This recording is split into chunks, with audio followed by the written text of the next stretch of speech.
سفر کرتے کرتے جب میں لاہور کی سرزمین پر پہنچا، لاہور کے دروازے موجود تھے اور اس وقت گورنر کے حکم پر رات کے اندھیرے مغرب کے وقت دروازے بند ہو جایا کرتے تھے۔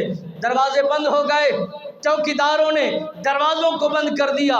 حضرت داتا علی حجویری سرکار لاہور کی خطے میں داخل ہوئے، دروازے کو دستک دیتے ہیں کہ دروازے پر پہرے دار نے پوچھا کون ہے اس وقت جو دروازے پر دستک دے رہا ہے؟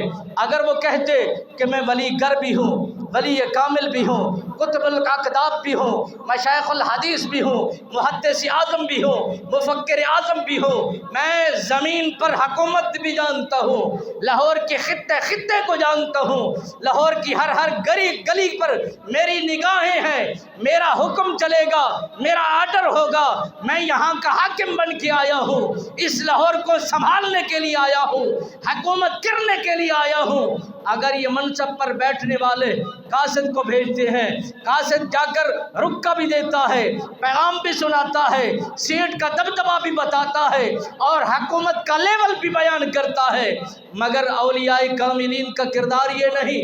اولیاء کاملین کی نگاہوں میں، زبانوں میں یہ عمل نہیں ہے۔ آپ بیٹھ جاتے ہیں، انتظار کرتے ہیں، آنکھوں سے پیتا ہوا معاملہ دکھاتے ہیں۔ حضرت داتا علی حجویری سرکار نے فرمایا، میں نے اس چوکیدار کو کہا کہ دروازہ کھول دیا جائے، میں داخل ہونا چاہتا ہوں۔ اس نے کہا کہ گورنر کی اجازت کے بغیر دروازے نہیں کھل سکتے۔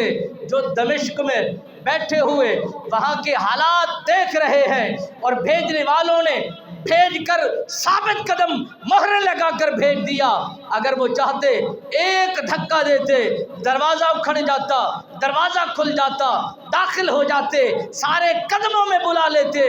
نہیں، دکھانا مقصود نہیں تھا بلکہ پڑھانا مقصود تھا۔ حضرت داتا علی حجویری سرکار فرماتے ہیں تو حکمران اور گورنر